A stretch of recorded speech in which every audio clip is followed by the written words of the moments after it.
Et en fait, l'idée, c'est de tester toute l'école, ou en tout cas ceux qui ont accepté de participer, une fois par semaine, les profs et les élèves. Et chaque classe reçoit l'heure où il doit y aller à l'abdika.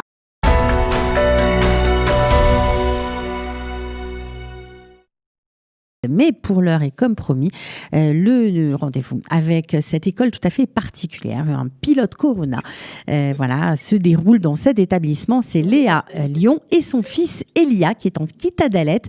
Ils sont avec nous ce matin. Bonjour à tous les deux. Bonjour. Alors ça c'est la maman, c'est Léa.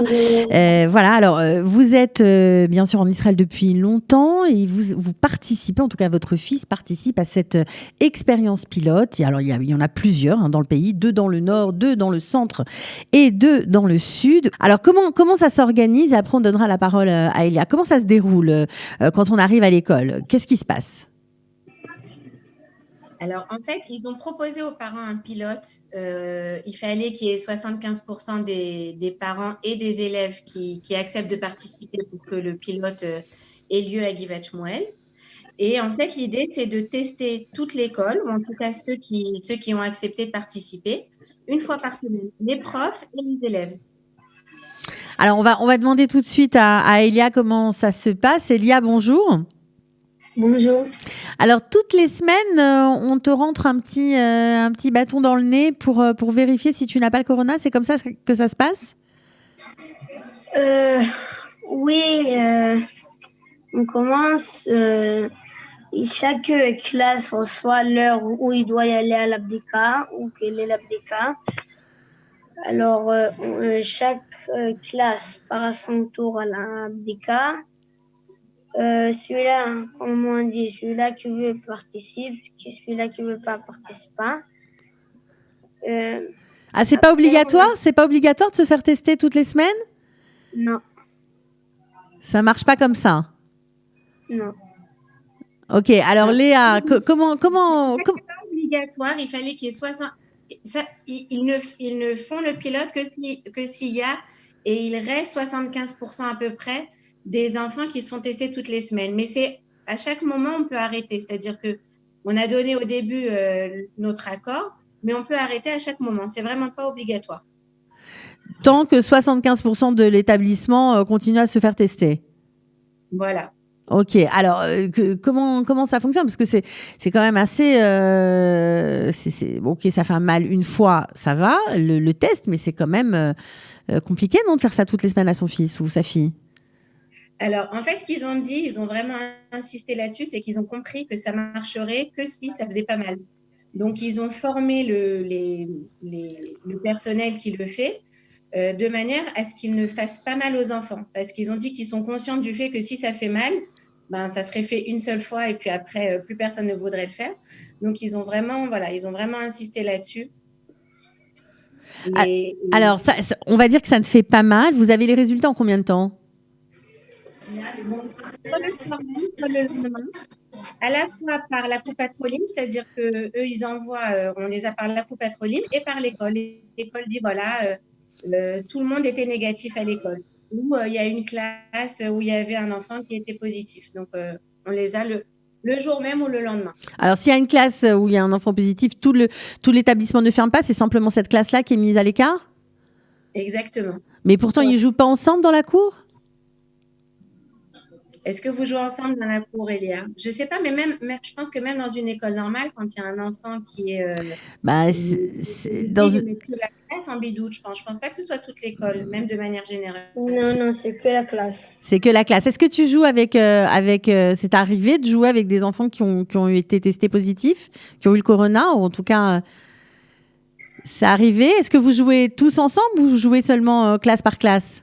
Non, Vous jouez tous ensemble? Ouais. Ok. Alors, ça fait combien de temps que ça marche comme ça dans ton école? 3-4 semaines. 3-4 semaines, ok. Et pour l'instant, vous allez à l'école tous les jours grâce à ce système? Ouais. Ça te rassure à toi? T'es moins angoissée à cause du corona? Ouais, après. Ouais. Alors Léa, vous avez été tout de suite OK pour accepter cette façon d'aller à l'école, ou vous avez un peu hésité? Honnêtement, ils avaient bien organisé les choses, c'est-à-dire qu'ils avaient fait une réunion par Zoom pour bien expliquer les tenants, les aboutissants. Et d'abord, en fait, il y avait pas mal de parents qui étaient contre en se disant les enfants ils vont être tout le temps en bidoute. Si on les teste, il y aura plus d'enfants. Enfin, on va plus se rendre compte qu'il y a des enfants positifs. Donc, il va y avoir plus de bidoutes. Moi, je trouvais que c'était bien d'abord du fait que les enfants ils sont en contact avec nos parents, avec d'autres gens et tout ça. Donc, je trouve que c'est bien de les tester, de savoir si Ras Shalom, il y a quelqu'un qui est malade, de le savoir et d'éviter de contaminer d'autres personnes, surtout des proches ou des gens qui ça pourrait être dangereux. Et l'autre cerise, disons, qu'ils ont donnée, c'est qu'ils ont dit qu'en cas de séguerre, l'école ne fermerait pas. Du fait qu'ils sont testés toutes les semaines, l'école ne fermerait pas. Donc maintenant, ça va être ce qu'on appelle la chat mi-friend, c'est-à-dire ça va être le test pour voir si effectivement, quand il y aura un séguerre, est-ce que l'école va effectivement continuer du fait qu'il y a ce pilote ou pas? Alors, oui, on t'écoute, Elia. C'est les ganim jusqu'à qu'il t'attale, parce qu'il y a le pilote, alors jusqu'à qu'il t'attale, tout le monde continue, et après qu'il t'attale, c'est par Zoom. Ça s'arrête, voilà. C'est simplement pour les enfants qui se font tester. Alors, est-ce qu'il y a eu beaucoup de cas qui ont été trouvés par ce système ou pas? Pour l'instant, un seul. Pour l'instant, ils ont eu 3 ou 4 bdicot, 3 ou 4 tests depuis le début parce qu'il y a eu Hanouka. Et il y a eu, à chaque fois, tout le monde était négatif. Il y a eu une fois où il y a eu une fille qui était positive et donc sa capsule qui est partie en bidou. Ok, alors on comprend que vous allez faire partie, on va dire, vous allez être pilote, mais alors à double titre, puisque pendant ce séguerre, a priori, vous allez continuer d'envoyer vos enfants à l'école. C'est un soulagement quand on est une maman qui travaille. J'imagine que oui. Oui, effectivement, s'ils ont école pendant le séguerre, c'est sûr que c'est super, mais c'est pas encore sûr. Donc voilà, on attend quand même leur confirmation. C'était à la base, ça devait être le principe. Mais bon, avec le corona, tout change tout le temps. Donc, voilà, on attend. Ok, bon, en tout cas, c'est intéressant de parler de cette expérience pilote qui apparemment se déroule dans toutes les écoles de Givat Shmuel. Voilà, ça se déroule aussi dans le sud et dans le centre et dans le nord du pays. On était ravis de vous avoir aujourd'hui, Léa. On vous souhaite bon courage. Merci. Au revoir, à bientôt. Bye. Bye bye, Elia.